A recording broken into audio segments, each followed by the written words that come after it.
क्या करें? अच्छा मैं बताऊं, मुझे दिखता नहीं है, पीला हो गया।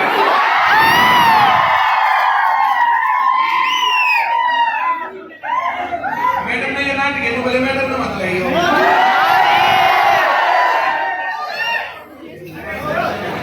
लिख के दे रखा पूर्णा में तो है आपको 1:30 बजे आना है, 2:30 बजे चला जाना है।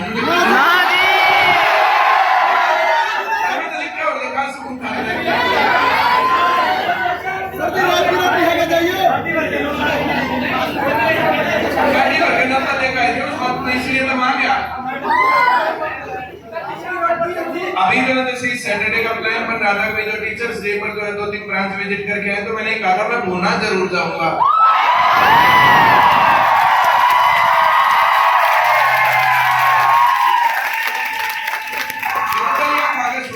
मेरा भी ना भाग दो हल मेरा आड़े का भी देखो, मैं रिश्तेदार भी अच्छा सन्नाटा भी है। फिर भी बोला मैडम ने कभी मत लाइयो, आप आइयो।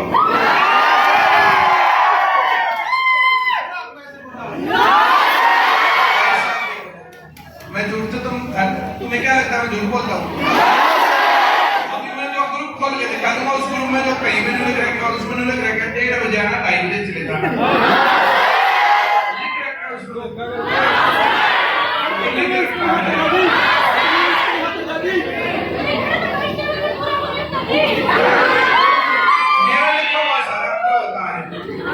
मेरा 9 बजे मैं वहां पहुंचूंगा, क्या नाम है नरवाना। 10 बजे वहां से निकलूंगा, 10:30 बजे टोहाना पहुंचूंगा, 11:30 बजे निकलूंगा, 12 बजे जाखल पहुंचूंगा, वहां से 1 बजे निकलूंगा, 1:30 बजे यहाँ पहुंचूंगा। ऐसा ही होने का 5 बजे जाओगे सर? मैं तो देखो सांस वही उठा ली।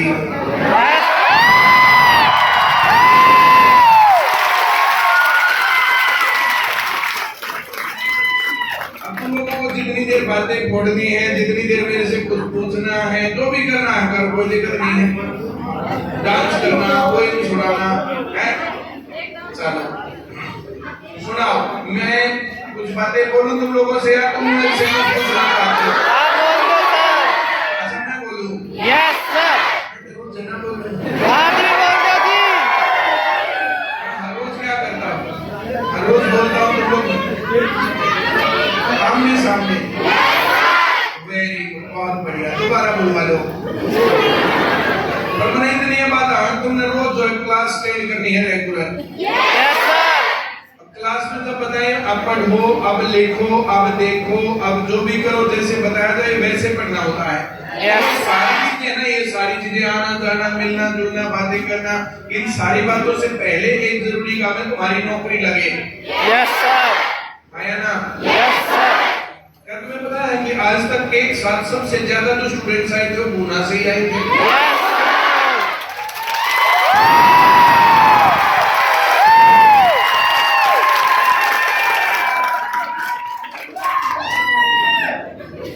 तो रेगुलर क्लास लेना ये पहला काम है। अपने घर वालों को साफ साफ बोलो कि जब तक नौकरी नहीं लगती है, पहले तुम जो ना ये घर वालों को बता दो 2-3 महीने में लग जाएंगे, 6 महीने में लग जाएंगे, 1 साल में लग जाएंगे, फिर तुम्हारा जो कमिटमेंट आगे बढ़ता जाता वहां दिक्कत है। अपने घर वालों को साफ साफ क्लियर बता करो कि इतना टाइम लगेगा और जब तक नौकरी नहीं लगती तब तक हमें रेगुलर पढ़ना है ना? तुम वीडियो बना करके फायदा, मैंने ये बात बोलती है।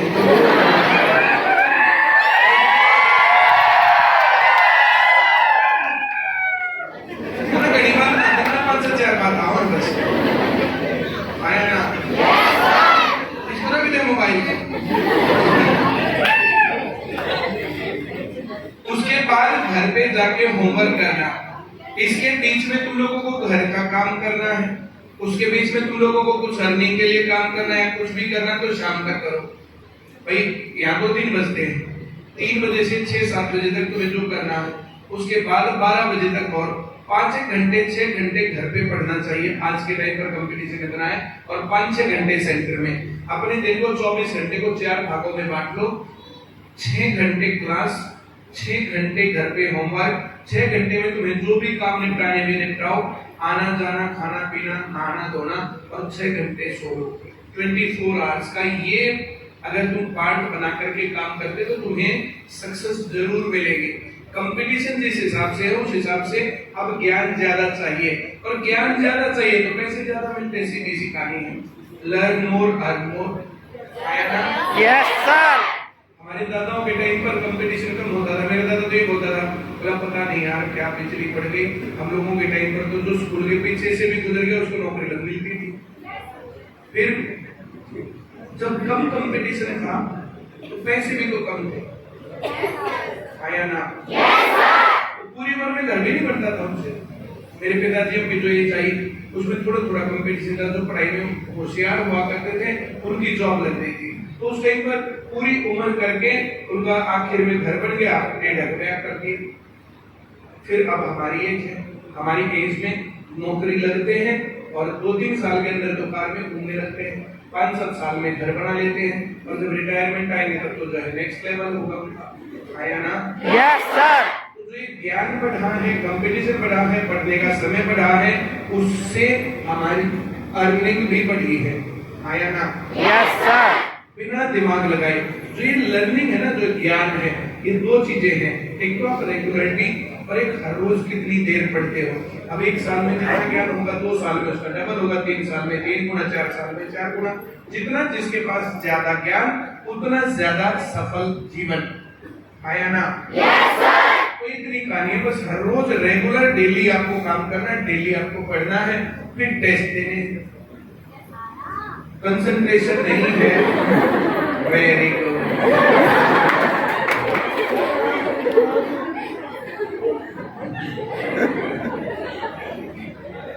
सुबह की सोच का इतनी तो रात में जाते ही बोलना है, आया।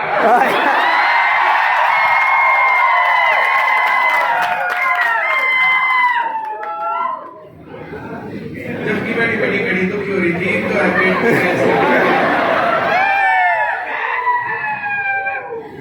एक बार और बोले, आया।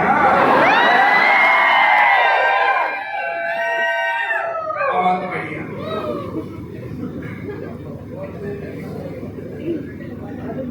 कंसंट्रेशन कम है, मेमोरी कम है, भूलते हो, उसके लिए साहित्य, आया ना? Yes sir. अब जो लोग नौकरी लग के आते हैं, देखो जो बच्चे नौकरी लग के आते हैं तो सभी लोग जो क्या बोलते हैं कि हमने क्लास ली, होमवर्क किया, टेस्ट किए। क्लास लड़कियां युवती क्या काज थे, कई बार कई पेपरों में वही आते हुए सवाल गलत हुए कि 2 नंबर से फेल हुई। फिर मैंने गारंटी बैच के 2-4 पेपर दिए, उससे ही ये मामला बदला। तो जो बच्चे गारंटी बैच लेकर के और प्रॉपर्ली एनालाइज करते हैं पेपरों को, वो नेक्स्ट लेवल पर पहुंचेंगे, आया ना? Yes sir. अब ये डिफरेंस तो है ही नहीं कि सोनीपत के बच्चे कि पूना के बच्चे कि टोहाना के बच्चे कि सिरसा के, जो पढ़ेगा वो लगेगा। Yes sir. क्या कोई फर्क है? No sir. रेगुलर पढ़ते हैं, रेगुलर जो बातें होती है, रेगुलर जो आवाज आती है, वो तो बस तुम आप नहीं देख रहे गुनाह का पाओगे, लिखते रहते हो, और क्या फर्क है? पढ़ाई में तो वैसे हम हर रोज आते ही, आया ना? Yes sir. यहाँ पहुंचते जो कई जगह के पसीने भी इकट्ठे हो लिए, वहां तो आते तो ना धोके फ्रेश आते हैं। अच्छा, बहुत बढ़िया। इतनी बातें करनी है, 4 बातें तुम लोग करते रहो। पहली चीज ये है, पहली रिक्वायरमेंट। उसके बाद पढ़ने में कोई प्रॉब्लम है, कोई डिस्कशन है, तुम लोगों के मन में कोई सवाल है, कोई पर्सनल लाइफ से रिलेटेड कोई क्वेश्चन है, कुछ भी कोई प्रॉब्लम है तो आप डिस्कस कर सकते हो, मेरे से पूछ सकते हो। थोड़ी देर में पूछेंगे।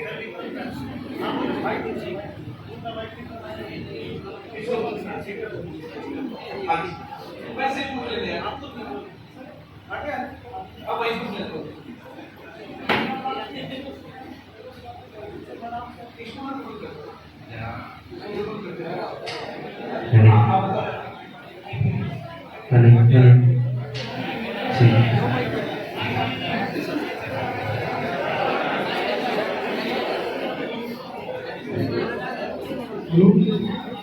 पूरा स्टाफ की तरफ से और सभी स्टूडेंट की तरफ से आपको तहे दिल से प्रणाम सर, और बहुत बहुत धन्यवाद आपका हमारे इस छोटे से प्रांगण में पधारने पर। और ये सारा प्रांगण थोड़ा एक मेरा है।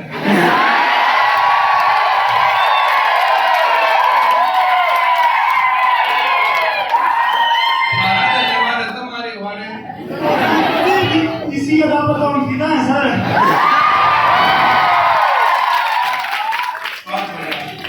जी सर आप 3 बातें बताते हो, एक रेगुलर टेस्ट 2 और ये 3 बातें बताते हो, तो इनमें चौथी बात आप जब ऐड करते हो कि एक कंप्लीट मैन बनने के लिए, कंप्लीट सक्सेस पाने के लिए आपको कभी सम्मेलन अटेंड करनी चाहिए, एक जो आप न्यूज़ जहाँ पर आप जाते हो, न्यूज़ जो जहाँ पर न्यूज़ पढ़ी जाती है और जहाँ पे डिबेट होती है वहाँ पे आप अटेंड करने के लिए कहते हो, लेकिन सर हमें वहाँ पे निराशा लगती है जो हम यहाँ से, क्योंकि दिल्ली से बहुत दूर से बिलोंग करते हैं, तो इस चीज़ को कैसे कंप्लीट किया जाए, कृपया इसके बारे में थोड़ा हमें बताइए। जितने फंक्शन और ये काम सोनीपत में होते हैं उसके 25 गुना हिसार में होते हैं।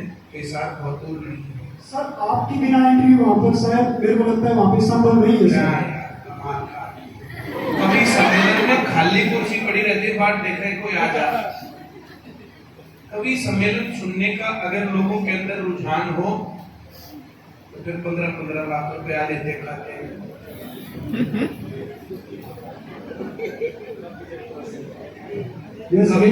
कवियों के तो सुनते ही नहीं लोग। कवियों की सुने ना तो मामला दूसरा हो। महीना नहीं बीतता होगा, हिसार में कभी सम्मेलन होता होगा।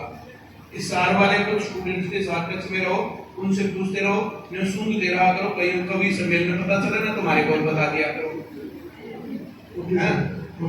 और कभी सम्मेलन में पहले से अपने तैयार होकर जाकर अपने तसल्ली कर पानी है। वो तो पता ही सर, तीसरी या चौथी सीट पे बैठना है। और तीसरी चौथी सीट पे बैठ कर एक आधी बात कभी पे जरूर मारनी, फिर देखेगा वो तुमने।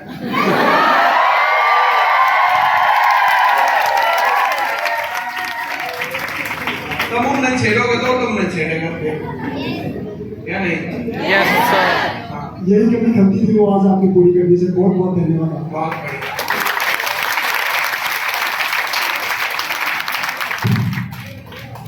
कवि सम्मेलन सुनने के लिए बहुत बड़ी सी कहानी नहीं है, बहुत छोटी सी नॉमिनल, उसके अंदर 2-3 कवि आ सकते हैं, यहाँ सामने कवि सम्मेलन करवाया जा सकता है। कुछ लोगों को जो है बता करके, बोल करके, कुछ स्कूलों को जोड़ करके कवि सम्मेलन यहाँ करवा तो कितनी बड़ी कहानी है। सब बच्चों का 100 रुपए से कम का कंट्रीब्यूशन आएगा। कवि और कविता की कदर अब है कहाँ? कवि को सिखाना पड़ रहा है, समझ रहे हो? Yes sir. और बोलो।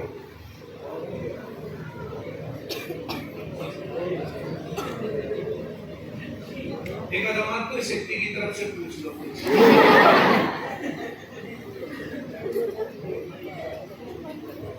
सारे कवि होते ना, वो आकर के मैं सभी नौजवानों को प्रणाम करता हूँ, मैं मातृ शक्ति को प्रणाम करता हूँ, ऐसी बातें चलती। चलिए बात बढ़िया,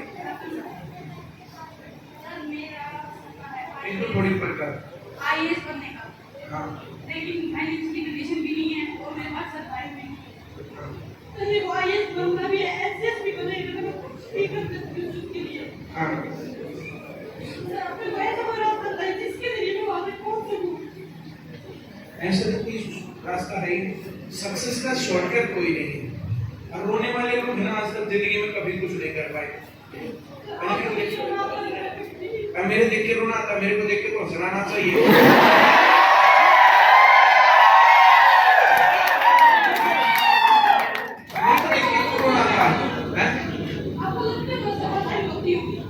नहीं बिल्कुल नहीं लगती, इसलिए तो कह रहा हूँ रो क्यों रही है? नहीं, खुशी का आंसू नहीं है, खुशी के आंसू और नहीं आने चाहिए ऐसे। सब लोग सोचेंगे बेचारी बेचारी लग गया तो बताइए।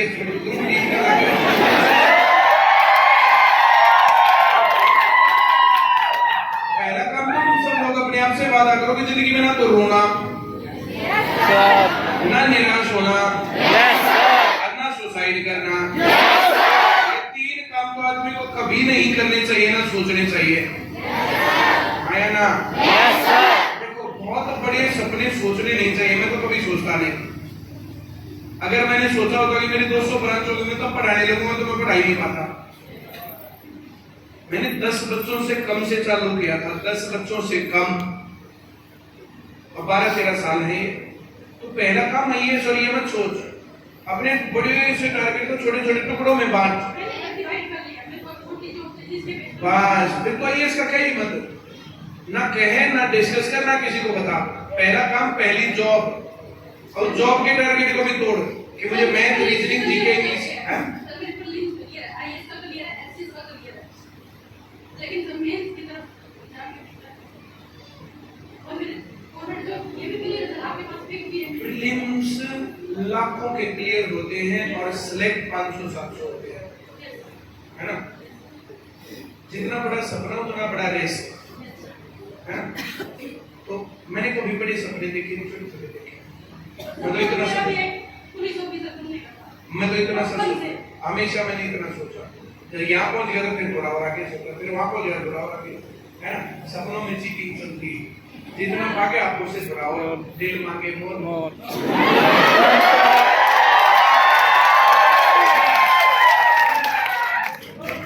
तुम इतना बड़ा सपना लोगे, उसमें बड़ी दिक्कत आएगी। तुम इतना सा सपना लो बस कि आज जो पढ़ाया ना वो करना है, खुश। अगले दिन फिर आज जो पढ़ाया वो करना है, खुश। अगले दिन आज फिर जो पढ़ाया वो करना वो खुश। सैटरडे को सारा रिवाइज करना। अगर हमारा सपना ये है ना, हमारे टारगेट छोटे छोटे हैं, आप डेली का टारगेट बनाओ, आप वीकली टारगेट बनाओ, फिर मंथली टारगेट बनाओ कि इस महीने में 3 चैप्टर करने हैं, 2 बार ये रिवाइज करना है, ऐसे टारगेट करना है ना। जो काम अपने हाथ में नहीं होता ना वो टारगेट होता ही नहीं कभी। मैंने कभी ये टारगेट बनाया नहीं कि नौकरी बढ़ेगी कि नहीं बढ़ेगी, ब्रांच चलेगी कि नहीं चलेगी, वो था ही नहीं, मेरे हाथ में है ही नहीं। मेरे हाथ में क्या है कि मैं बढ़िया पढ़ाऊं। तुम वही कर सकते हो जो तुम्हारे हाथ में है, जो तुम्हारे हाथ में नहीं है वो तुम कैसे कर सकते हो। Yes sir. और करके देखा, हम उस लायक हैं तो सही, उस लायक नहीं है तो फेल हो जाएंगे, दूसरी जगह देखेंगे। डॉक्टर एपीजे अब्दुल कलाम की कहानी मैंने सुनाई थी, यस सर। या नहीं सुनाई? सुनाई थी सर। एक बार और सुना दो। एनडीए का एग्जाम दिया डॉक्टर एपीजे अब्दुल कलाम ने, बैठ जाओ तो एनडीए का एग्जाम दिया, एनडीए के एग्जाम में फेल हो गए। केरल के किसी गांव के थे, केरल से देहरादून आए, देहरादून आकर के फेल हो गए, पैसे नहीं देगी वापस जाए। देहरादून से ऋषिकेश पहुंच गया, ऋषिकेश एक पहाड़ पर चढ़ गया और कूदने के प्रयास में था कि गंगा नदी में कूद जाओ।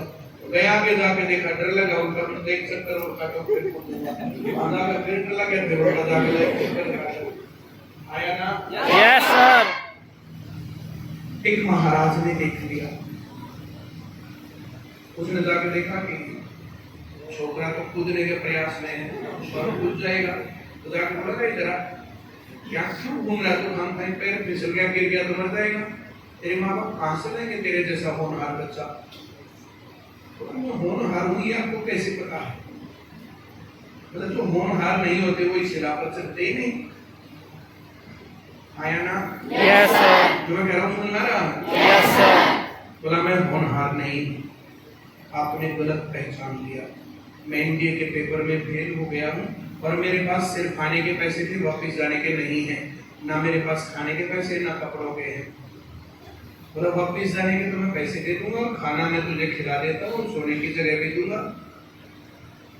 तुम्हें भगवान ने एनडीए में फेल इसलिए किया है क्योंकि तुम इससे बड़े काम कर सको। एनडीए में सिलेक्ट होता, एनडीए में बड़ा अफसर लगते हैं बहुत सारे लोग, लेकिन कितने अफसर लगे हुए तुम कितनों को जानते हो? अब डॉक्टर एपीजे अब्दुल कलाम को कौन नहीं जानता? एनडीए में फेलना होता तो फिर क्या कर पाता? बोला बेटा घर जा और खूब पढ़, इससे बड़ा काम करके देखा। और तब जाके वो मिसाइल मैन बना, साइंटिस्ट बना, राष्ट्रपति बना। मैं जो कह रहा हूँ समझ में आ रहा है? Yes sir. हम लोग सोचते हैं कि हम एनडीए में लगे, ना लगे तो दुखी नहीं होना, हम उसके लिए थे ही नहीं। तुम लोगों ने अंकुर खट्टे हैं कहानी पढ़ी, उसका असर कहां तुम्हारे ऊपर? हमने कोशिश करी ये करना अंगूर जमते जमते जमते तो है खट्टे। अच्छा वो मुंह पे नहीं पड़े, अगर पड़ जाते और मैं खा लेती तो बीमार हो जाती। क्यों? Yes sir. अंगूर खट्टे हैं कहानी पढ़ी तुमने? Yes sir. उसका मतलब क्या है? हमने किसी चीज के लिए प्रयास किया और वो नहीं मिली, उस क्यों? Yes sir. हम तो कर सकते हैं ना? Yes sir. क्या नहीं? Yes sir. सबके दो कान, दो आँख, नाक, मुंह, सींग, पूंछ सब बराबर है। इसका अच्छा बचपन में चलती होंगी। मैं जो कह रहा हूँ सबको आ रहा समझ में? हमें ज्ञान लेना है, स्किल्स लेने हैं, सेट तो अपने आप बताएंगे। हाँ या ना? Yes sir. और बोलो TIS लगेगी ना लगेगी, एक लगेगी ना लगेगी, फॉर्म भर, पेपर दे, हो गया ठीक, ना हो गया तो है ही खराब चीज। क्या? Yes sir. और बोलो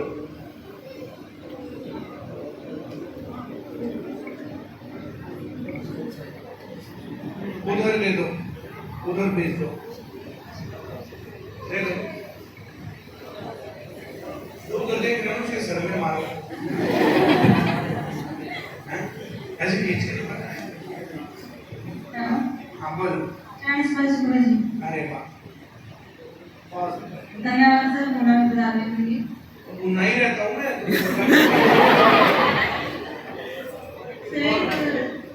जैसे हम स्कूल टाइम में पढ़ते थे, जैसे जो समस्याएं आप बताते हैं कि देश में ऐसे है, ये बड़े लेवल पे ये चीजें चल रही है, स्कूल में भी बताया, कॉलेज में भी बहुत लोगों ने बताया सर। लेकिन जो इन समस्याओं का जो समाधान है सर वो आपने बताया। हम जैसे पहले पढ़ते थे ना, ये सोचते थे कि समस्या तो बताते हैं, इनका रास्ता तो नहीं बताता कोई भी कि कैसे करें, लेकिन सर ने आपने सब रास्ते बताए, इसके लिए आपका कोटि कोटि धन्यवाद सर।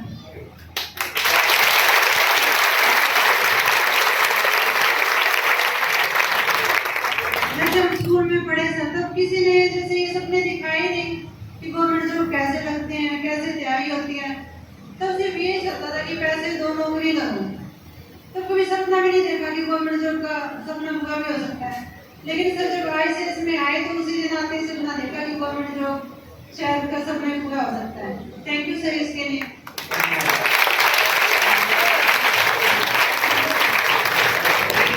और एक आपसे एक क्वेश्चन है, जैसे हम बचपन में थे, जैसे पेरेंट्स अनपढ़ है, उनको इतना नहीं बताता कि पेरेंटिंग कैसे हो, किस बात में बच्चे को डांटे, किस बात की उनको आज़ादी मिले, क्या क्या रेस्ट्रिक्शन हो। तो ये चीजें आप क्लियर करें तो जैसे हम पेरेंट्स हैं, हमें भी पता चले कि हम अपने बच्चों को क्या चीजें तो सिखाएं, किन चीजों से उनको मना करें और किस वे में उनको लेके जाएं। तो ये तो मैं हर रोज बताता ही हूँ, और कैसे बताऊँ? जैसे छोटे बच्चे होते हैं उनके लिए आप इतना डिस्कशन नहीं करते। मैडम की साइकोलॉजी की क्लास लिया करो, उसमें सब डिस्कशन। अब मैं तो जैसे इससे ज्यादा और डिस्कस करूंगा तो फिर तो मैं छोड़ ही देना चाहिए मुझे। अब कितनी बार बच्चों को बताते तो है कि कैसे उनको प्यार करो, कैसे उनको आजादी दो, कैसे उनको फ्री छोड़ो। तुम कुछ भी मत करो, उनको फ्री छोड़ दो बस। बच्चों पर मेहरबानी करके उनको कुछ भी करने दो, बस वो ऐसा आत्मघाती काम ना करें कि वो मर जाए। उसको छोड़ करके वो जो करना चाहिए करने दो, अपने आप फिट हो जाएगा। वो हर कहीं उसको नहीं कहना, सोनू इधर नहीं जाना, उधर नहीं जाना, ये नहीं करना, वैसा नहीं करना, वैसा तो नहीं करते। तो ये बहुत से सुझाव है, आप तो जैसे हम सबसे बहुत ज्यादा समझदार हैं। जैसे आप सर डिबेट में जाते हो, ये जो राजनीति वाले पॉलिटिक्स वाले हैं, इन्होंने बैठा तो अपने मन की ऐसा जैसे हम देख रहे हैं।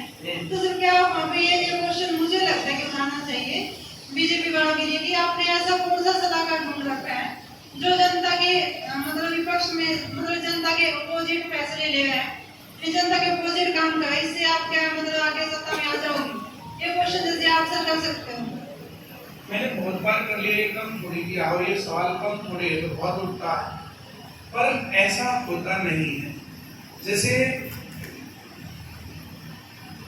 उनके सलाहकार होते हैं, वे वहां बैठ के कुछ डिस्कस करते हैं, डिस्कस करके फिर उस काम को आगे करते हैं। जैसे मैं उनका सलाहकार नहीं हूँ, लेकिन टीवी के प्रोग्राम की स्पॉन्सरशिप ली, वहां स्टूडेंट्स को लेके गए, वहां सीएम के पास बैठे, वहां जिक्र किया कि अगर आप फेयर सिलेक्शन करोगे तो आपकी पार्टी का भी फायदा, सरकार का भी फायदा, प्रदेश का भी फायदा, लोगों का भी फायदा।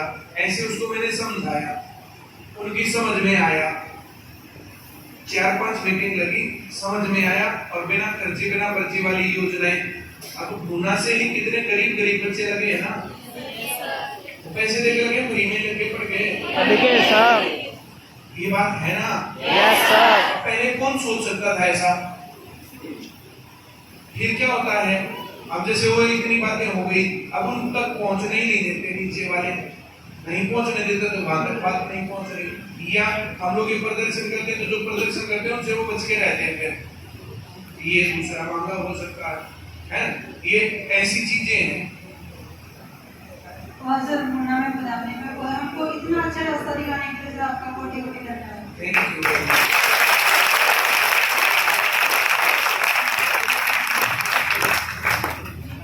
ये जो इस प्रकार की घटनाएं होती है, तुम लोगों को ये छोटी सी बात दिख रही है, छोटी बात नहीं होती है।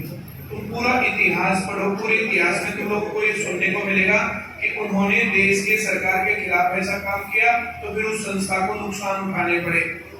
उस लेवल पर पहुंचने वाली ये घटनाएं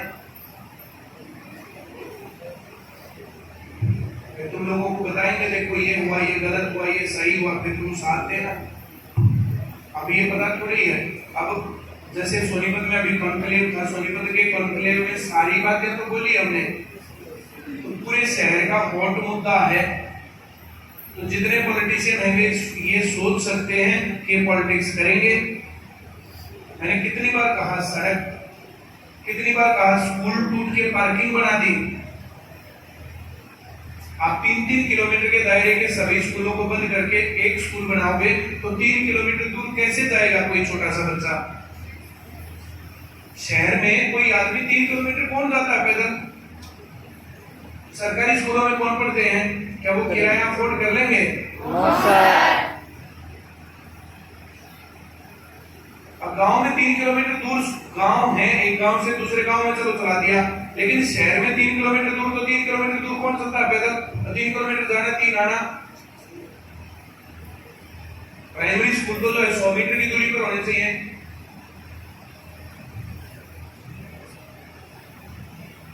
इन पूरे कांग्रेस के 10 साल और बीजेपी के 8 साल, 18 साल में कितने नए स्कूल बने? सवाल ये है। बंद कितने हुए? दूसरा सवाल ये है। तो एजुकेशन को प्रमोट कर रहे हैं या पीछे कर रहे हैं? सरकार की पॉलिसी के खिलाफ बोलने के बाद फिर वो तो ऐसे इज्जत थोड़ी देंगे, तो लड़ने को आएंगे। अब ये भगवान बने फिरते हैं, लोग पैर छूते हैं, ये एक बार सराह दो, ये कर दो, वो कर दो। अब उनके खिलाफ बोलने वाले आदमी को, ये तो तुम लोगों का साथ और प्यार है। कोई घटना हुई तो पूरा हरियाणा जाम होगा, वरना आप तक तो लपेट ना देते। आया ना? ऐसी गतिविधि हो तो कभी भी कोई भी गैर कानूनी काम नहीं करना, आग नहीं लगानी कहीं पर भी। सिस्टम से सारे काम करने हैं। घर वाले रोके तब भी आना होता था उस केस में। आया ना? तुम लोगों का साथ है, हम लोग जो स्टेप ले लेते हैं, हम ये आवाज उठाते हैं। उसमें प्रोग्राम में कहा तो पूरा कि 4200 घर सरकारी जमीन पर बन गए। 4200 घर सरकारी जमीन पर बन गए, तो क्या सरकार अब सरकारी जमीन को खाली करवाने के लिए उन 4200 घरों को तोड़ेगी, या जिन्होंने बेच दिया उनसे जुर्माना वसूल करेगी? क्या करेगी? शहर का विकास क्यों नहीं हुआ? इतनी अनऑथराइज्ड कॉलोनी है तो क्यों नहीं पास हुआ? हमने सोनीपत के बारे में सारी बातें बोली। जब पूर्व मंत्री और विधायक लड़ रहे थे तो मैंने खड़ा होकर के क्या पूछा, आप लोगों की इस लड़ाई के बीच में सोनीपत ऐसा ही रहेगा या सड़कों के गड्ढे भरे जाएंगे? ऐसे कौन पूछता मंत्रियों से? तो आमने सामने की टक्कर ही तो हो गई। अब फिर ऐसा वे क्यों ना सोचे कि पॉलिटिक्स करेंगे थोड़े दिन बाद। अब पॉलिटिक्स करेंगे तो एक क्यों ना रगड़े, लेकिन उस रगड़ने के डर से और इन सारी चीजों के डर से फिर या तो हमें भगत सिंह की बातें नहीं करनी चाहिए या उस काम के लिए तैयार रहना चाहिए। लाला लाजपत राय क्यों मरे? क्योंकि उन्होंने अंग्रेजों के खिलाफ, सरकार के खिलाफ आवाज उठाई। लेकिन क्या लाला लाजपत राय मरे? क्या भगत सिंह मरे? लाला लाजपत राय का या भगत सिंह का या राजगुरु का या सुखदेव का या चंद्रशेखर आजाद का नाम आने के बाद किसके मन में श्रद्धा उत्पन्न नहीं होती? और आदमी की जिंदगी का क्या है? 50 साल, 40 साल, 30 साल, कब कौन एक मोटरसाइकिल, बिजली ट्रक ऊपर से आदमी टैंक क्या बीमा है भाई, इतने साल ही जिएंगे, इतना ये करेंगे, वो करेंगे। तो आदमी को लड़ने मरने के, जिस आदमी को मरने का खौफ खत्म है ना, उस आदमी के जीने का मजा देखो, क्या टेंशन है बताओ। तुम लोगों को कब लगता है मैं यहाँ खड़ा हूं तो मुझे क्या टेंशन है कि बाकी ब्रांचेज में क्या हो रहा है, अब सोनीपत में क्या हो रहा है, या मेरे घर में क्या हो रहा है, या वहां क्या हो रहा है, कुछ भी नहीं। अब मैं यहाँ खड़ा हूं तो यहाँ खड़ा हूं, तुम लोगों के साथ बातें कर रहा हूं, आया ना? Yes sir. तो आदमी को जीवन के कितने मजे लेने हैं, आदमी को जीवन में कितने ऊपर जाना है, तो ये ज्ञान के ऊपर डिपेंड करता है, आपके ऊपर। इतना जिसको मरना आ गया उसको जीने के तो मजे हैं ही है, आया ना? Yes sir. एक दिन जीने का, एक दिन मरने का। एक आदमी ऐसे ही रह करके 100 साल जिया। भगत सिंह के भाई बहन सब जिए ही ना, कौन जानता उनको? सिर्फ भगत सिंह के भाई है इसलिए जानते हैं, उनकी बहन है इसलिए जानते हैं, बाकी कैसे जानते हैं? उनका पोता भतीजा ये वो ये जानते हैं, बाकी कैसे जानते हैं, आया ना? Yes sir. तो दूसरों के घर में क्यों, हम क्यों ना? हम तो कहते हैं हमारा बेटा क्यों ना करे ऐसा काम।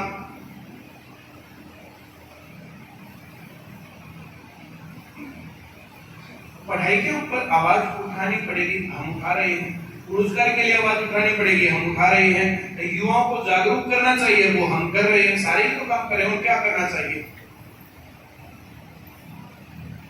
सोशल मीडिया का यूज करके, क्लासरूम यूज करके, टेक्नोलॉजी यूज करके, सारे काम करके, तो और क्या करना चाहिए? हमारे लिए कितना आसान है मोदी जी की चमचागिरी मार करके और कोई अच्छा सा पद लेना, कितनी दूर की बात है। क्यों? Yes sir. हम नहीं कर रहे। और बोलो।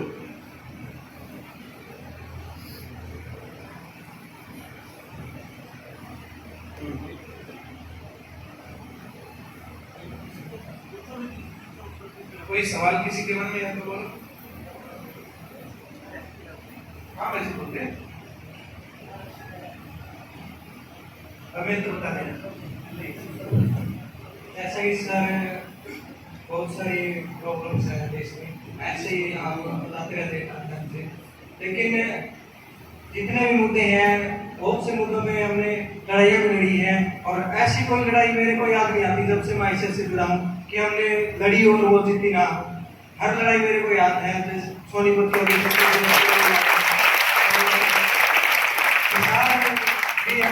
साथ में, वहाँ भी सीधा बस स्टैंड से आईसीएस का सेंटर है और 2.5 किलोमीटर दूर कोर्ट है, और इतना मतलब पूरे लीडरशिप के साथ आपने कितना कंट्रोल से, और उस लड़ाई को शाम को ही वो आ गया था उसका। बाकी बहुत सारे सेंटर थे, लेकिन आईसीएस सेंटर का टॉप पे नाम आता शाम को, सभी वीडियो में देखा था।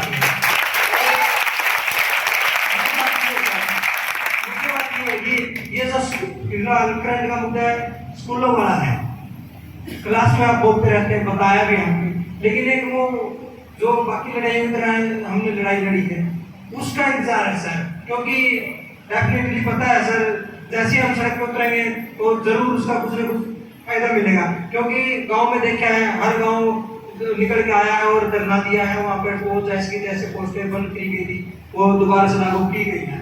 लेकिन मैं चाहता हूँ कि सारे गाँव इतने एक्टिव नहीं है, और जैसे भर्तियों की बात करें तो 2013 के बाद में कोई भी टीचिंग की भर्ती नहीं हुई है, तो ऐसे ही जहाँ बोल देते हैं तो कोई एक पोस्ट का हो जाता फायदा, ये तो मैक्सिमम वही बात है सर, सरकार एक बार सबको छेड़ के देखती है भाई क्या रिस्पॉन्स आता है और हम आगे क्या करेंगे। जैसे कि राजस्थान में फिर से वो चीज़ लागू कर दी गई, अब ऐसे ही मर्जी हो जाएंगे सारे स्कूल, तो ये एक मॉडल बना रही थी गवर्नमेंट। तो उसके लिए मैं चाहता हूँ सर, आप कब एक बड़ा आंदोलन बोल दीजिए, कब करें इस बात के लिए, मैं सोचता हूँ ये एक गंभीर मुद्दा भी है।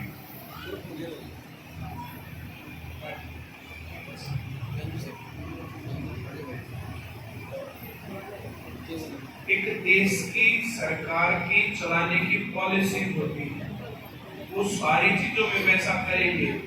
पहले फोर्स में उन्होंने अपनी मील योजना लागू की, कभी बैंकों की सुन रहे, कभी स्कूलों की सुन रहे, कभी बाकी चीजों की सुन रहे, आया ना?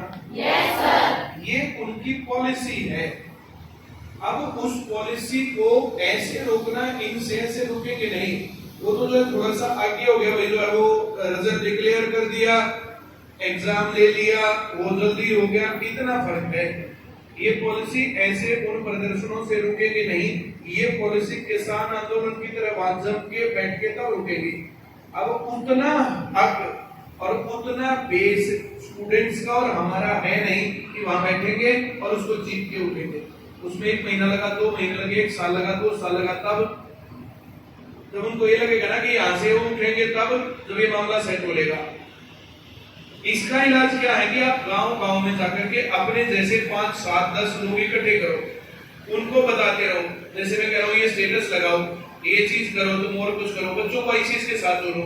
अब जितनी स्ट्रेंथ आईसीएस के साथ जुड़ी रहेगी तो ये काम है इंपॉर्टेंट पार्ट। मैं जो कह रहा हूँ सब पारा समझ में? Yes sir. जैसे लड़ाई क्या और वो कैसे जीती जाएगी, अगर वो बात हमारे मन में नहीं तो फिर दिक्कत है। तो हम लोगों को हर जगह पर ये, अभी तो आधे से ज्यादा लोग तो ये जो ये कह रहे हैं सरकारी स्कूल तो बंद होने चाहिए, आधे से ज्यादा लोग तो ये है कि डिपार्टमेंट सरकारी बंद हो जाने चाहिए। तो जो लोग ये सरकारी डिपार्टमेंट बंद करने की बातें करते हैं, भाई जो आदमी अमीर है, अमीर आदमी के पास पैसे हैं, वो पैसे देकर के पढ़ाई खरीदे, वो पैसे देकर के खाना खरीदे, पैसे देकर के घर खरीदे, वो पैसे देकर के रोजगार खरीदे, कुछ करे, उसका अधिकार है, उसके पास पैसे हैं। जिसके पास पैसे नहीं है, क्या वो भारत के नागरिक नहीं है? क्या उनका अधिकार नहीं कि उनको भी कुछ मिले? मैं तो कह रहा हूँ, समझ में आ रहा है? अब जिनके पास कुछ भी नहीं है, वो 50% से ज्यादा लोग हैं, उन लोगों को जाकर के लोगों को बताना चाहिए, संगठित करना चाहिए। जैसे मैंने कितनी बार कह लिया, नौजवान भारत सभा की यूनिट होनी चाहिए। पूना ब्रांच में 5 जने, 4 जने, 3 जने, 10 जने तो ये सोचते हो कि हम इस काम के लिए महीने में 1 या 2 मीटिंग के लिए इधर उधर जाना पड़ेगा तो चले जाएंगे, 1500 रुपए खर्च होंगे तो हम कर लेंगे। इसके लिए पैसे कहीं पर नहीं मिलता, इसके लिए कोई आदमी तारीफ भी नहीं करेगा, लेकिन ये काम करने का बेनिफिट क्या होता है? अब मैंने एक काम कर रखे तो देखो, मेरे अंदर लीडरशिप क्वालिटी है। यहाँ बैठा हूँ, वहां बैठा हूँ, कहीं बैठा हूँ, टीवी डिबेट पर बैठा हूँ, सेंटर में बैठा हूँ, एक एक काम करना आता है, चलाना आता है, एक बात समझानी आती है। ये बातें बोलना, समझाना, ये सब करना, तो क्या ये मेरे बिजनेस में कन्वर्ट नहीं हुआ? बोलो ना। अब जितना बिजनेस में कन्वर्ट हुआ उतना ज्यादा मैंने और बोला। एक आदमी बिजनेस करता दारू का और एक आदमी बिजनेस करता पढ़ाई का, आया ना? Yes sir. मैं तुम सभी लोग अब सब अपने अपने माँ बाप को देखो एक बार। मैं तुम्हारे माँ बाप की अगली पीढ़ी को दारू पिला के बिगाड़ के पैसा कमा रहा हूँ या उनकी अगली पीढ़ी को सुदृढ़ करके पैसा कमा रहा हूँ? इंपॉर्टेंट बात ये है, आया ना? Yes sir. कल परसों में बात कर रहा था, स्कूल वाले टीचर जो बहुत बदनाम किए, टीचर वो इतना बदनाम किया कुछ ही मत। एक स्कूल का टीचर, उसको स्कूल में 40 मिनट मिलते पढ़ाने के, वो अपनी क्लास के बच्चों से ही 200-300 रुपए लेकर के 1 घंटा, 1.5 घंटा, 2 घंटा देता है और इतना टाइम देकर के उसको मैथ में अच्छा पढ़ाता है। चाहे वो उसको नकल ही करवाता है, चीटिंग ही करवाता है, कुछ भी करवाता है, पर 5-5, 7-7 बार करवा करके, लिखवा करके, उसको समझा करके इस लायक बनाता है कि वो पेपर में नंबर ले ले।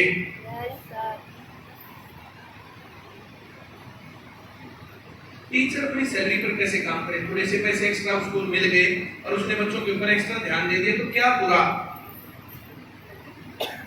बताओ क्या बुरा?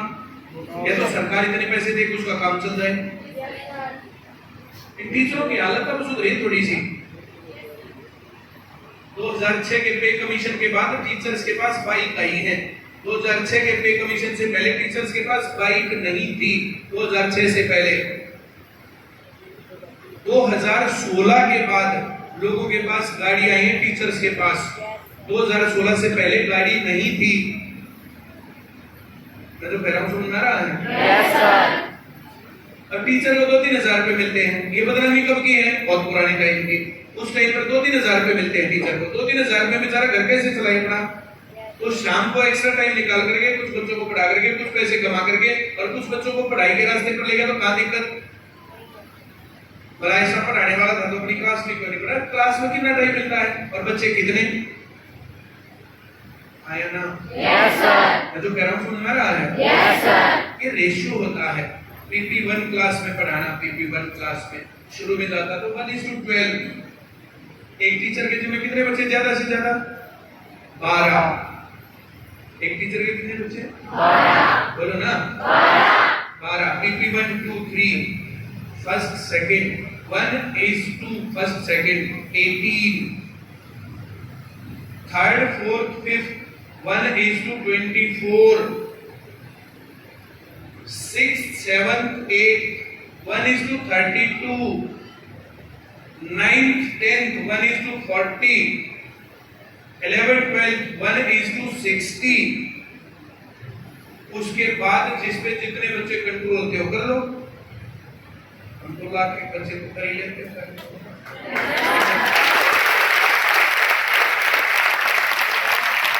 तो कितने लोग बोर होते हैं, कितने लोगों के सर के ऊपर से उतरता है? मैं मैथ पढ़ाता हूँ तो कितने लोग बोर हो जाते हैं मेरी क्लास में? कितने लोगों के सर के ऊपर से जाता है? आ रहा समझ में? Yes sir. बोलो यस सर। ये कहानी है। ये होता ऐसे पढ़ाओ, अब जितने लोगों को पढ़ा सकते हो पढ़ा लो। नंबर ऑफ स्टूडेंट्स बहुत ज्यादा है तो बहुत कम फीस, बहुत रेशियो कम के ऊपर हम लोग पढ़ा पाते हैं। हमारी अर्निंग भी ठीक हो गई और तुम्हारा भी काम चल गया। जो टोटल कलेक्शन तुम्हारा आता है उसका 10% हार्डली हमारे तक पहुंचता होगा, 20% पहुंचता होगा हाथ मार करके। तो टोटल टीचिंग स्टाफ की फीस 10% से भी कम। तो इनको बस यहाँ ये मेंटेन करना सब कुछ, जितने पैसे आएंगे उतना ज्यादा बढ़िया मेंटेन कर देंगे, और पैसे आएंगे और मेंटेन कर देंगे। ये लॉकडाउन और इन सब चीजों के चलते नंबर ऑफ स्टूडेंट्स कम होने के चलते ये बात है। इनके पास थोड़ी और ज्यादा पैसे होते दिखते हैं, जब अपनी बिल्डिंग बना कर नई सी लगा चुके होते हैं। क्यों? Yes sir. आया ना? Yes sir. अब 6,000 रुपए तो फीस लेते हैं हम, 1,000 रुपए गवर्नमेंट वाले ले लेते हैं तुरंत प्रभाव से, जीएसटी 7 हो गए 780, 3,000 रुपए का कैंप। तो 6,000 रुपए से आज हमने क्या पढ़ाया? 12,000 रुपए में। अब गारंटी बैच है तो 15,000 रुपए फीस है मेरे ख्याल से, यही है ना? अभी ये कहानी है। तो हम लोगों ने क्या ले लिया इतना, उसमें से 50% तो ये मान के चलो टैक्स में गया, जीएसटी और इनकम टैक्स, बाकी 14 बच गया, उसके अंदर काम चलता। मैं जो कह रहा हूँ समझ में आ रहा है? Yes sir. अब लाख बच्चे पढ़ रहे हैं, लाख बच्चों के हिसाब से पैसे आते हैं, तो इसलिए जो है हम लोगों को ये होता है चलो भाई बढ़ गया काम, कोई बात नहीं। 100 रुपए एक महीना भी दे तो करोड़ रुपए हो गए। एक कहानी इतनी सी है बस। एक बच्चे से 100 रुपए तो बनता भी होगा पढ़ाने का। Yes sir. अब और क्या कम करे और क्या ज्यादा करे, उसमें से टैक्स भी है। आगे बढ़े। Yes sir. दो अलग अलग जमाने की बातें करना। एक टाइम था 10-11 साल की बच्चे हुए, शादी करी जयराम ने की। अब आजकल 27, 28 और 30 तक भी पहुंच रही है। एक्सपोजर ज्यादा है, बाहर घूमते रहते हैं, अपने करियर के बीच में खिलवाड़ कर जाते हैं। एक बच्चा अच्छा काम करता है, सिलेक्शन लेता है, पूरे गांव का रास्ता खोल देता है। एक बच्चा उसी दौर में अपना अफेयर चलाता है, शादी करता है। इसको बहुत सारे गांव के लोग गलत मानते हैं, उसके चलते गांव की बहुत सारी लड़कियों का घर में पढ़ना लिखना बाहर निकलना बंद। आया ना? Yes sir. एक और कहानी, बहुत ज्यादा गांव के लोग तो चाहते ही नहीं है कि लड़कियां बाहर जाएं और पढ़ें। घर वाले भेजते भी हैं तो उनको पड़ोसी अड़ोसी रिश्तेदार जानकार इधर उधर के ये वो टोंट ठोकते ही रहते हैं। कल परसों की बात है, एक लड़की अटेली ब्रांच की थी, उसने बोला सर मैंने जो ना अपनी फ्रेंड, जो मेरी फ्रेंड थी, मैंने उनको बोला, उनके पेरेंट्स को बोला, पहले उनको बोला कि वहाँ ICS में पढ़ लो तुम्हारा बढ़िया करियर बन जाएगा। फिर उनके पेरेंट्स को बोला तो वो नहीं मानी। तो पेरेंट्स ने कहा तुम काट दो, धक्के खाते हमारी चोरी अकाउंट पे काटोगी, तुम लगा दो, हम तो नहीं देख लेंगे। इस प्रकार से ये उसके टोन थे उनके घर वालों के। तो घर से बाहर निकलने वाले बच्चों को अक्सर ग्रामीण लोग ये समझते थे बिगड़ गए तो घर से बाहर गए। आया ना? Yes sir. तो मैंने कितनी बार बताया, जैसे वो अनीता लड़की थी जींद की, उसकी सास ने हरियाणा न्यूज पर प्रोग्राम देखा। अब उसने जो है जाकर के कहा कि जींद में जाके तुम देख के आओ। जींद में गई वो, उसने पढ़ा, बहुत अच्छा लगा। पढ़ने के बाद उसने चंडीगढ़ पुलिस में फर्स्ट रैंक लिया। जब वो लड़की पढ़ने आती थी तो उसकी सास को, उसकी आस पड़ोस वाली, उसकी देवरानी जेठानी, उसकी सास की देवरानी जेठानी, तो जो उसकी सास की साथी थी, उन्होंने कितना उसका दिमाग खराब किया कि कि तुम इसको न पढ़ाने लग रहे हो, वो पढ़ गए और किस्सा होगी कि भाग जाएगी तुम्हारा बैठेगी। आया ना? Yes sir. तो ये भाषा लड़कियों के लिए कितने लोग यूज करते होंगे?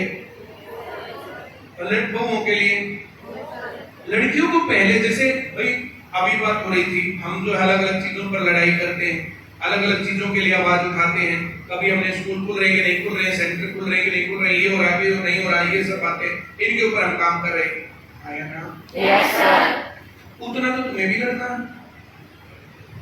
जो लड़ाई लड़कों की उतनी तो तुम्हारी भी है ही।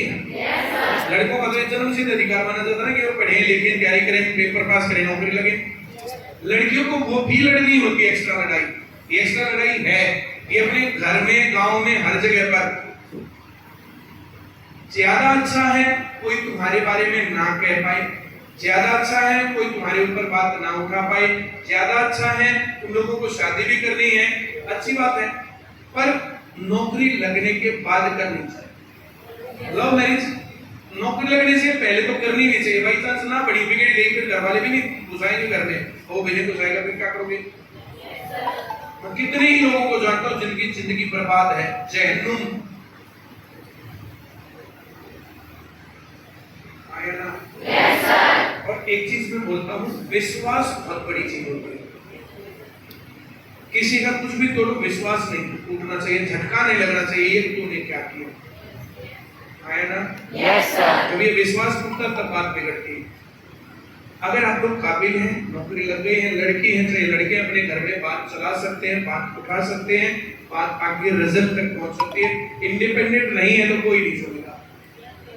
दो मार के घर बैठा देंगे, कुछ ना ये गुण खिला रहे हैं, ये है वो, और अड़ोसी पड़ोसी रिश्तेदार ताने मार मार के जीना मुहाल कर देते हैं। हमारे पेरेंट्स को आप थैंक यू बोलो अपने पेरेंट्स को, क्यों भेज रहे हैं, खर्चा दे रहे हैं, सब कुछ कर रहे हैं।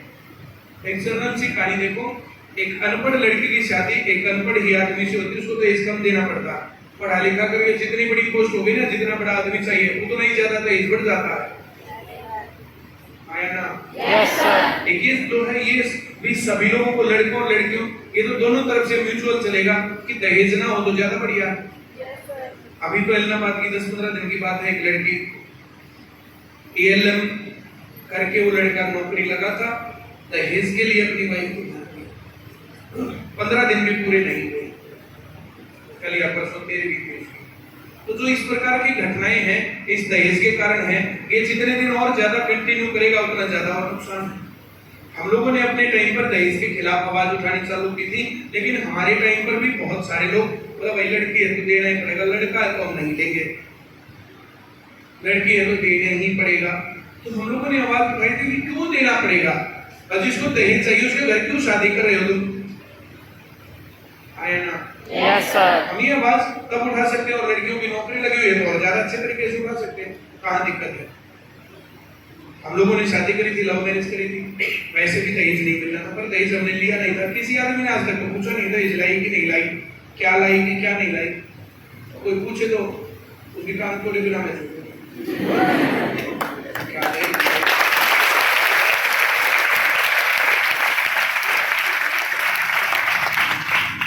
और बोलो। अभी मैं वहां गया था कांताखल, बोले सर चाहे हम भाई बहन भी बैठे ना तो लोग जो गलत नजर से देखते हैं, गलत बातें बोलते हैं। तो जब जैसा देश वैसा भेष, उस बात से बचना है तो थोड़ा सा अपना भाईचारा अपने घर निभालो। जरूरी है भाई के साथ भी इस प्रकार से चलना कि लोग शक करें। आया ना? Yes sir. मैं अपना ध्यान रखता हूँ अपनी गाड़ी में, कभी भी किसी भी, जब मैं अकेला जा रहा हूँ किसी भी लड़की को बिठाता ही नहीं, चाहे कोई हो, चाहे अगली लड़की समस्या में भी हो तब भी मैं नहीं बिठाता। मैं किस को जाकर के सफाई दूंगा, बिना कुछ किए चलते रहते हैं मामले।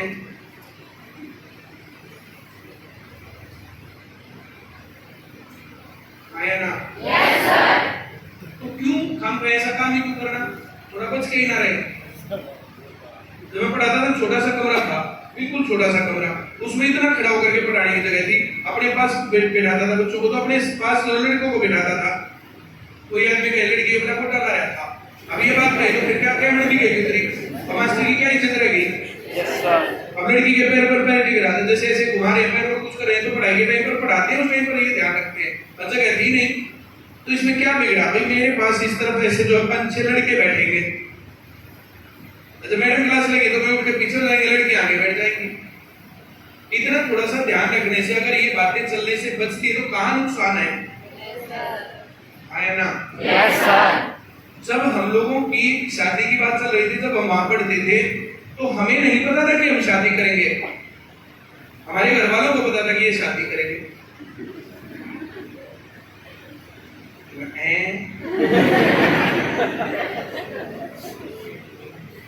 हम पढ़ते थे तो 12 फरवरी को आई थी, हम लोग जो है 27 जनवरी से क्लास चालू हुई थी, हमारी क्लास सही चलती थी, तब वो आई थी बीच में, फिर बीच में बातचीत हमारी हुई। पेपर पास करना लाले तो पढ़ते ही है, जिसका पास हो जाता वो कहता ठीक, उसका आसान काम था। जब तक पेपर पास नहीं होता तब तक क्या होता है? जैसे तुम वैसे हम, आया ना? Yes sir. शास्त्र से डर रहे थे। मेरा पेपर में आए 48 नंबर में थे, उसके आए 12 नंबर में। मैंने उससे पूछा जैसे तुम पढ़ रही हो, ऐसे पढ़ने से क्या तुम्हारी इस बार जॉब लग जाएगी? जिंदा सवाल था। क्लास खत्म होने के बाद बोली मुझे क्या करना चाहिए? शाम को इवनिंग शिफ्ट में गवर्नमेंट जॉब लगी हुई थी, इस पर एड हॉक पर 5,000 रुपए सैलरी थी। मैंने कहा 1 महीना ये और अगला महीना ये, 10,000 रुपए अगर तू नहीं कमाएंगे तो क्या तेरे घर में रोटी को रुक जाएंगी? बोला नहीं। तो बिना सोचे वहां स्कूल में जाना बंद कर दे। स्कूल वाला को फोन आया तो उठाना ही पड़ा। 2 महीने आराम से अपनी तैयारी कर, 2 महीने तैयारी करके जॉब लग, उसके बाद उसको चुना। तुरंत प्रभाव से ये काम किया। रोज 2-4 सवाल, वहां से हमारी बातचीत चालू हुई। फिर हम बैठ के पढ़ने लगे। तब तक हमारे मन में कोई बात थी नहीं। जहां हम टीचिंग का बैच था, टीचिंग की तैयारी कर रहे थे, DSSB का एग्जाम निकला हुआ था, टीचिंग की तैयारी सभी एडॉक वाले टीचर करते थे। मेरे भाई ने JBT कर रखी थी, मैंने तो करे नहीं, मैं तो काम पे ऐसे कहीं हो जाके पढ़ गया करता था। वो मेरी डिग्री थोड़ी चेक करें, पैसे ले भाई बोले पेपर लेना पर पढ़े। हमने तुम्हारी डिग्री थोड़ी चेक की थी, चाहे कोई CGL की तैयारी करा, चाहे कोई किसी चीज की तैयारी करा, हमें क्या लेना देना? पैसे दे, बैठ पढ़, आया ना? Yes sir. अब तुम्हें नौकरी लगनी है या तुम्हें बाद में सेंटर को लाने का मतलब इस बात से? वैसे इनको कोई मतलब नहीं, मैं क्लास में बैठ के पढ़ता था और पढ़ने के दौरान फिर हम वहाँ बैठ के इकट्ठे पढ़ने लगे। मैं उसको जो पूरा चैप्टर करवाता, उसको पूरा ही चैप्टर नहीं आता था, पूरा बेसिक नहीं आता था, ये थोड़ा सा बेसिक करके और तब जो ये काम किया जाए तो फिर ये नंबर हो जाएंगे। मुझे हिस्ट्री, पॉलिटिक्स, इकोनॉमिक्स बिल्कुल नहीं आते थे। हमारा समझ होता था मैं तुझे मैथ के पूरे नंबर दिलवा देता, तू मुझे भी पूरे नंबर दिलवा देगा, क्या काम। तो जब हम वहां बैठ के पढ़ते थे तो 2 जने बैठ के पढ़ने का मतलब क्या? वहां से मामला चला और मेरी शिकायत मेरे छोटे भाई को लगाई गई। मतलब तेरा भाई मेरे छोटे घर बैठा रहे, समझे? एक दिन मैं सेंटर में जाने की तैयारी अपने मामा के घर रहता था, मेरी मामा के घर गई हुई थी। उन दिनों फोन नहीं होते थे, जैसे अब फोन है ना, तो दिल्ली भी वही फोन चलेगा, यहाँ भी वही फोन चलेगा, वहां भी वही फोन चलेगा। सोनीपत में मैंने फोन ले रखा था, वो नंबर दूसरा था, फिर मैं दिल्ली रहने लग गया। अब पुराना फोन में रखूं तो मेरा सर्कल बहुत लंबा चौड़ा रहता था, मेरे को रोज कुछ ना कुछ लोग परेशान करते ही रहते थे। तो मैं अपने फोन का सिम निकाला, उसका जय श्री राम किया, दूसरा सिम डाला। अब जब तक लोगों को पता चले तब तक उसको रखता था, फिर उसको निकाल करके मैं अंडरग्राउंड रहता था। 5-7 साल में बहुत ज्यादा अंडरग्राउंड रहा, इसी कारण से आज तुम्हारे सामने खड़ा हूं। खूब पढ़ता था। तो उस क्लास में जब मैंने एडमिशन लिया तो वहां मैंने 2 जनों का नंबर दे दिया, एक रोहतास था, एक सीमा थी। अब रोहतास सीमा वो नंबर, अब वो वहां से जो है सूचना मेरे भाई तक गई, मेरी भाई से मेरी माँ के पास गई, मेरी माँ के पास से फिर वहां मेरे मामा के घर। उनको ये था कि ब्याह कर लेना कि तुरंत महाराष्ट्र में बैठ जाए। 28 साल में ये हो गई। मेरे छोटे भाई की शादी पहले हो गई थी, तो ये 2 और जो छोटे भाई बहन हैं उनकी शादी भी पहले हो गई थी, मैं ही रह गया था बस। तो मेरी माँ को ये बेचारा 21 का भी क्या हो जाता है। मैं नहा धो करके सुबह हर रोज सुबह में 4 बजे के आस-पास उठता, 1 घंटा पढ़ता, 1 घंटा घूम के आता, 6 बजे आकर के नहा करके और पौने 7 बजे मैं रोटी खाने के लिए बैठता था। मैंने कह रखा था पौने 7 बजे मुझे रोटी चाहिए। मैं रोटी खाने के लिए गया, बोला मम्मी रोटी दे, बोला आज रोटी क्यों नहीं मिल क्यों? बोला आज पर अंदर पे आपकी बात होगी। मैं मम्मी आज से तेरे रंग बदल रही है।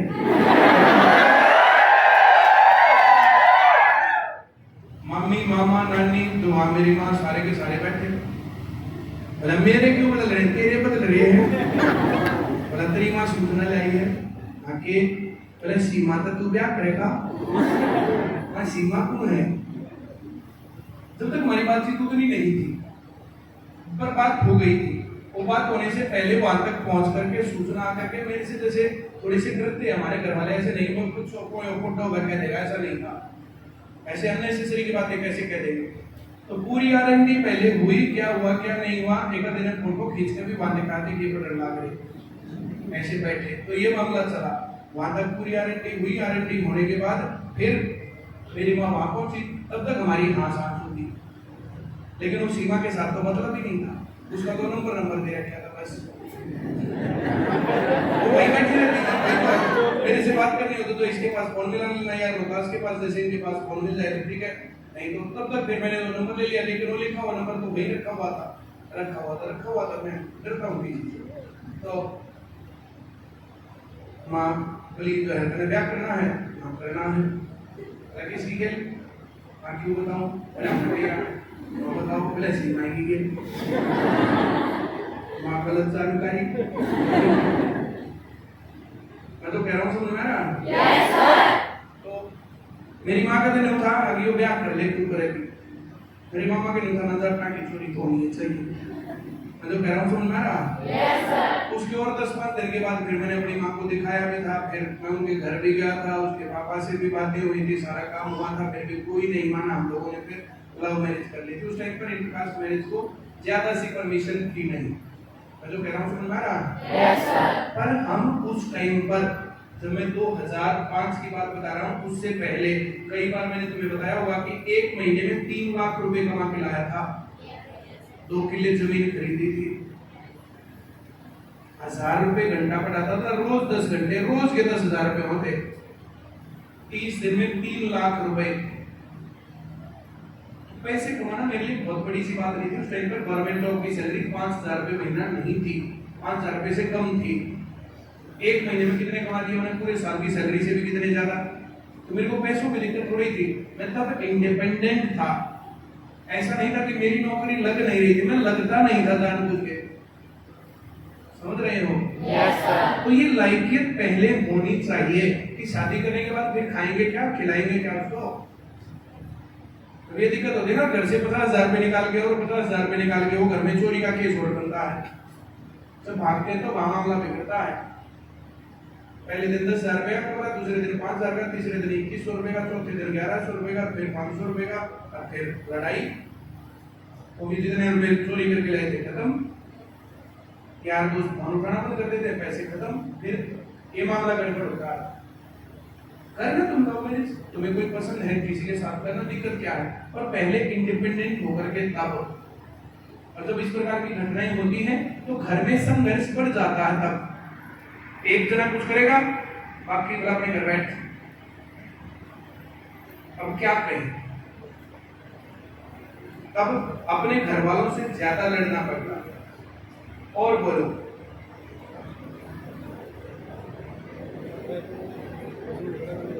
और कुछ? एक घंटे की गुंजाइश रखा करें, पूरी हो जाए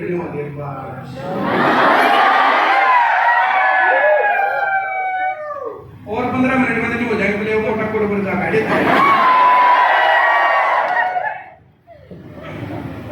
बहुत बढ़िया हो गया, चिंता मत करना। 5 मिनट पहले की वीडियो देख लो, बड़ी हो रही है, देख लो।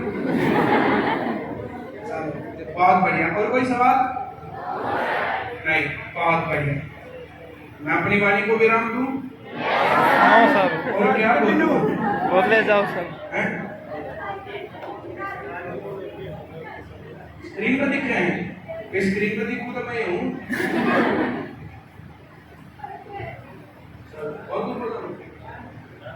सिलेक्टेड कैंडिडेट कुछ लोग हैं तुम्हारे बीच में। कुल कुमार,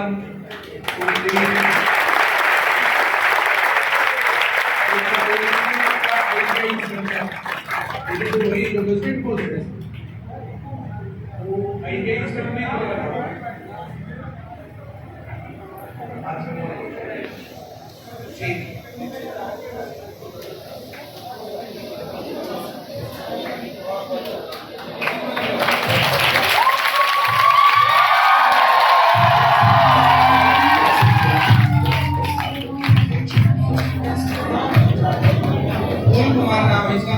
ताली जोरदार बजाओ भैया।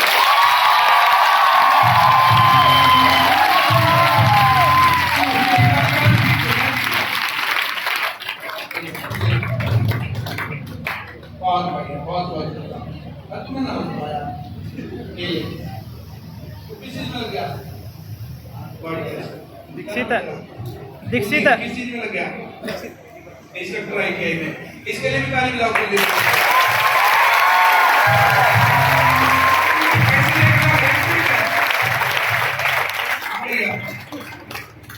बताओ ना, ये यही है नहीं? तो कितने के पॉइंट ले रहे हो? क्या नाम तुम्हारा? दीक्षित। हाँ, दीक्षित होना बहुत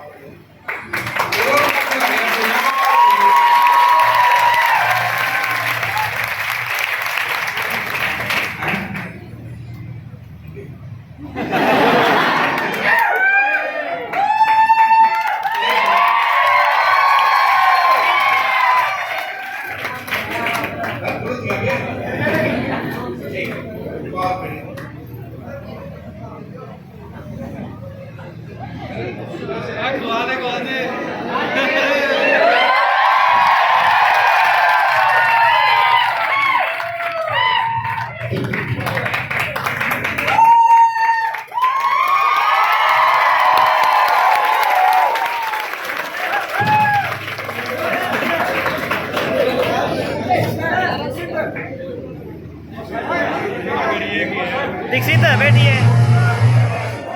दीक्षित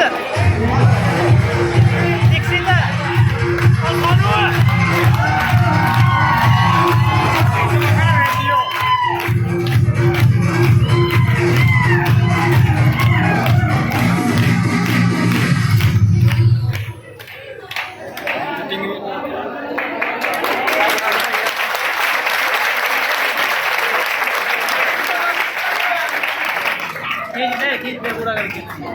बस उधर गया, उधर आ गए।